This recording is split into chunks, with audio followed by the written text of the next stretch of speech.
Vamos a ver a continuación otros tres aspectos fundamentales de la Edad Media que son, por un lado, las ciencias y el arte, el desarrollo del derecho y la organización del mundo económico y en particular la organización del trabajo. En primer término, lo que tiene que ver con las ciencias y el arte. La ciencia tuvo, en el mundo griego especialmente, un desarrollo notable. Desde luego, el método científico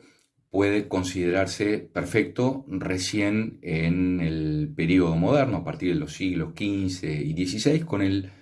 notable desarrollo de las ciencias exactas. Pero la ciencia griega, recordemos por ejemplo Aristóteles y otros científicos que hicieron aportes de gran importancia al pensamiento, ya estaba madura y en términos relativos la ciencia medieval tuvo un menor grado de desarrollo que en comparación con la ciencia antigua, en particular la griega. Por ejemplo,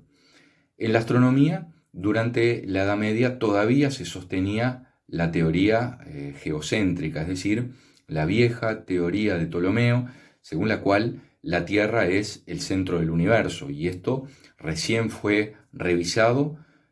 cuando, por un lado Galileo y por otro lado Copérnico, demostraron la falsedad evidente de esta concepción. Por otro lado, en la física, los avances fueron bastante elementales. Solamente cabría mencionar algún descubrimiento en el plano de la óptica. La geografía se limitaba prácticamente al conocimiento del mundo mediterráneo. Recordarán ustedes que los navegantes, cuando salían al océano Atlántico en el occidente europeo, generalmente navegaban con la costa a la vista porque tenían terror de ir hacia lo desconocido y que fueran enfrentados por monstruos o que incluso se cayeran del mundo. Eso de alguna manera fue una concepción que subsistió hasta los viajes de Colón y fundamentalmente a la expedición de Magallanes Elcano en el siglo XVI.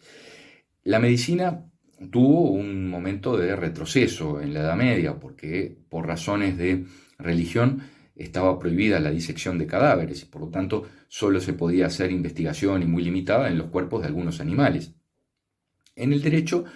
en comparación con el brillante ciclo del derecho romano, en la Edad Media cabe destacar la obra de los comentaristas del derecho romano, que fueron los glosadores y que ahora vamos a desarrollar su importancia. Y, por ejemplo, en la química, el aporte más importante fue el de los alquimistas, aquellos que estaban preocupados en lograr el oro a partir de la combinación de otros metales, que en ese propósito imposible lograron al menos algunos descubrimientos. En el plano del arte, sin duda que hay algunas cuestiones para comentar de la Edad Media. En la arquitectura sobresalen dos grandes estilos que son el arte románico y el arte gótico. El arte románico es característico de la primera etapa de la Edad Media, es decir, el periodo de la Alta Edad Media. Yo diría que se trata de construcciones religiosas generalmente instaladas o construidas en el medio rural, de baja altura, robustas, con la planta en forma de cruz, bastante oscuras en general, lo que contrasta con el arte gótico, que es característico de la segunda mitad de la Edad Media, donde se produce un notable avance de las técnicas de construcción que se evidencia en el desarrollo de la altura, es decir, las torres en forma de aguja que simbólicamente querían aproximar al hombre con Dios, es decir, la elevación de la arquitectura como un medio para ascender a una proximidad con Dios. Y por supuesto, esa belleza y el valor de las catedrales góticas se aprecia también en los vitrales, que eso habla de un desarrollo mucho mayor en comparación con la arquitectura románica. En la literatura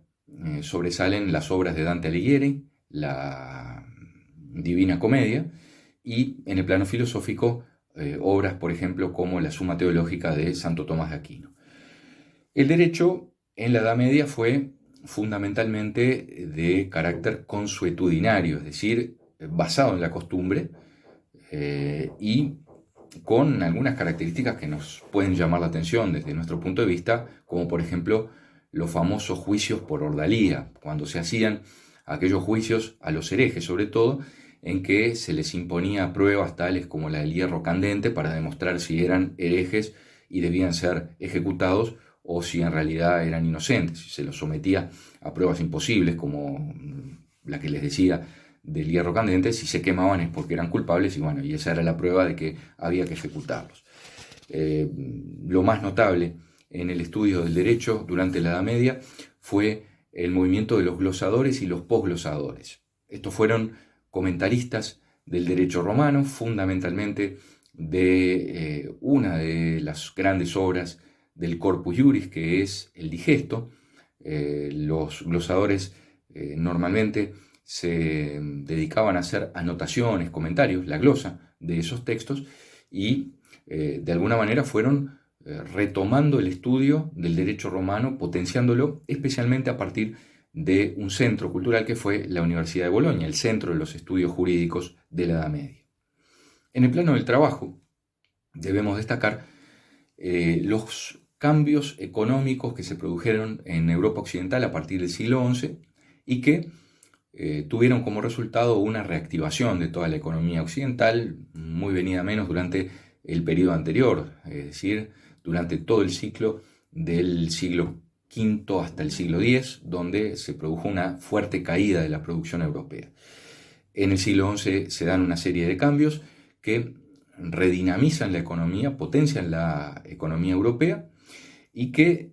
a su vez generan un impacto muy grande en el repoblamiento de las ciudades. Las ciudades se habían ido despoblando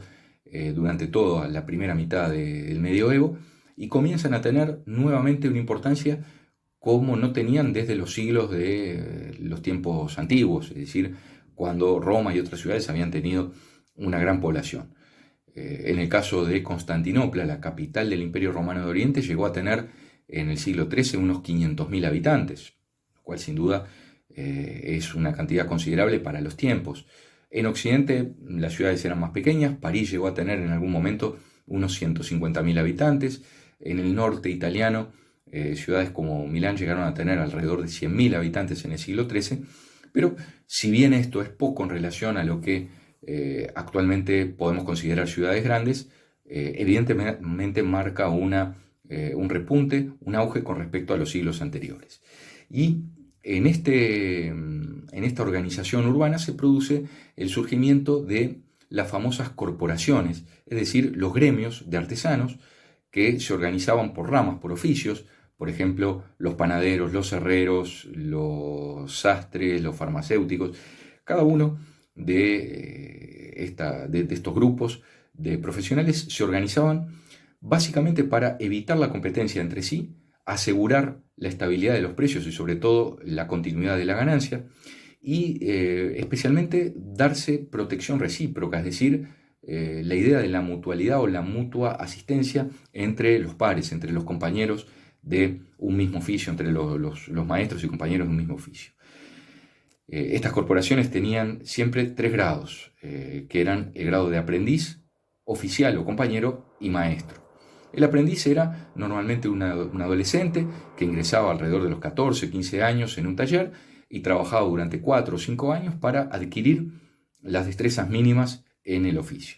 Cuando ya tenía un cierto manejo del oficio, era elevado a la categoría de oficial